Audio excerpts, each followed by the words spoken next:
మన అసెంబ్లీ నడిస్తే దేని గురించి చర్చ జరగాలన్నా బీఆర్ఎస్ పార్టీ ప్రధాన ప్రతిపక్షమే కదా, ప్రధాన ప్రతిపక్షం అంటారు కదా, మేమే పోటీగాలం 39 గెలిచామన్నారు కదా. మరి గెలిచినప్పుడు కాంగ్రెస్ పార్టీలు ఎన్నికల ముందు 6 గ్యారెంటీలు ఇచ్చిర్రా, అనేక హామీలు ఇచ్చారు.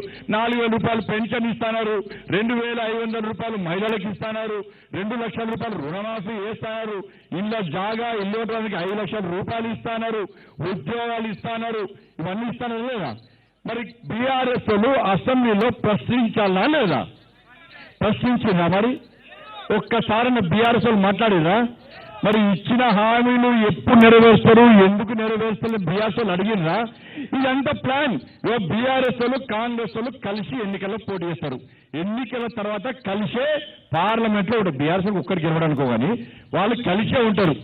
ఇవాళ బీఆర్ఎస్ పార్టీ ప్రధాన ప్రతిపక్ష పార్టీ ఇలా పాత్ర పోషించలేదు. ఎందుకంటే కాంగ్రెస్ పార్టీని తిట్టడానికి మాత్రమే సరిపోయింది తప్ప కాంగ్రెస్ పార్టీ ఇచ్చిన 6 గ్యారెంటీల మీద, కాంగ్రెస్ పార్టీ ఇచ్చిన హామీల మీద, ఇచ్చిన హామీలు 6 గ్యారెంటీలను అమలు చేయడానికి బడ్జెట్ లో కేవలము 53,000 కోట్ల రూపాయలు మాత్రమే కేటాయిస్తే కాంగ్రెస్ పార్టీ ప్రశ్నించలే, బీఆర్ఎస్ పార్టీ కాంగ్రెస్ పార్టీని ప్రశ్నించలే. కాంగ్రెస్ పార్టీ ఇచ్చిన హామీలను 6 గ్యారెంటీలను అమలు చేయాలంటే 5 లక్షల కోట్లు కావాలి, 5 లక్షల కోట్లు కావాలి. కానీ కాంగ్రెస్ పార్టీ కేవలం 53,000 కోట్ల రూపాయలు మాత్రమే కేటాయించింది.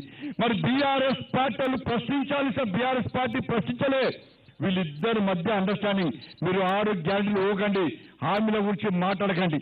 ఇవాళ 100 రోజులు చేస్తున్నారన్న, 100 రోజుల్లో ఇచ్చిన హామీలు నెరవేరుస్తున్నారు. ఇప్పటికి ఎన్ని రోజులైందే?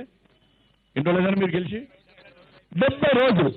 ఇక 1వ తారీఖు 10వ తారీఖు లోపల ఎన్నికల షెడ్యూల్ వస్తుంది. వస్తుంది కదా? వస్తుంది కదా? అది మీకు తెలుసు, మాకు తెలుసు, కాంగ్రెస్ తెలుసు, బీఆర్ఎస్ తెలుసు. ఇక ఇంకా 10 రోజులు 80 రోజులు అయిపోతుంది, 80 రోజులు అవుతుంది.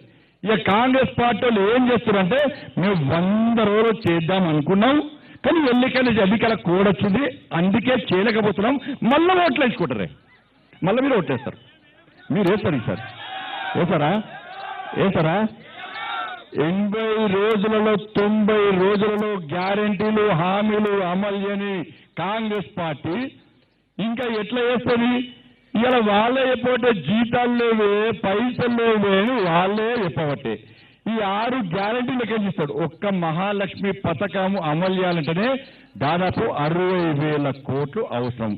ఇక మిగతా పైసలు ఎక్కించారు. ఇప్పుడు నీకు నియతుంటే, కాంగ్రెస్ పార్టీకి నియతుంటే, నిజాయితీ ఉంటే, ఒక విశ్వాసం ఉంటే, ప్రజల మీద విశ్వాసం ఉంటే, ప్రజల ఓట్లేసని చెప్పి మీకు నమ్మకం ఉంటే ఇలా 2,500 రూపాయలు పెన్షన్ ఇస్తున్నారు, 2,500 రూపాయలు ఇంటి మహిళలకు ఇస్తున్నారు, 2,500కి ఇంత బడ్జెట్ అని చెప్పాలి, 2 లక్షల రుణమాఫీ చేస్తున్నావు దానికి ఇంత బడ్జెట్ ఏం చెప్పలే.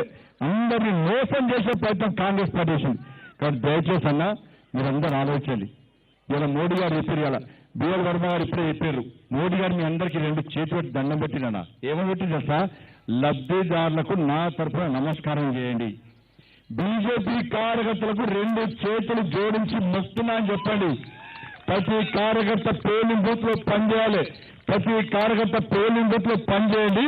ఇలా కమలం పువ్వు మీద ప్రతి ఒక్క ఓటు వేయించే బాధ్యతను ఇలా బూత్ స్థాయిలో కార్యకర్తలు తీసుకోమని చెప్పి ఇలా నరేంద్ర మోడీ గారు 2 చేతులు జోడించి మీకు నమస్కారం పెట్టండి. మాత్రం చెప్పంటున్నాను. మరి చేద్దామా లేదా? పని చేద్దామా లేదా? జై శ్రీరామ్ అనుడు కాదన్న, ఆ రాముని గుడి కట్టినటువంటి అవతార పురుషుడైనటువంటి నరేంద్ర మోడీ గారిని తిరిగి ప్రధానమంత్రి చేయాల్సిన బాధ్యత మన మీద ఉందన్న. నిన్ననే ఛత్రపతి శివాజీ మహారాజ్ జయంతి చేసుకున్నామా లేదా? అంటే శివాజీ వారసులేనా? ఒరిజినల్ అంటే డూబో లేరు కదా? నేను మళ్ళీ ఎత్తున్నా చివరిగా, రాముని వారసులందరూ, ఈ దేశంలో రాముని వారసులు, రామ భక్తులందరూ కూడా రాముని గుడి కట్టిన నరేంద్ర మోడీకి ఓటేయాలి. రాముని గుడి వద్దు, మేము రాముని వారసులం కాదు, మేము రాముని భక్తులం కాదు, అక్కడ బాబ్రీ మసీదే కావాలని అందరూ కూడా మీరు కాంగ్రెస్ పార్టీకి ఓటేసుకుంటారా, బీఆర్ఎస్ పార్టీకి ఓటేసుకుంటారా, ఎంఐ పార్టీకి ఓటేసుకుంటారా, మీ ఇష్టం. అవునా కదా? కథం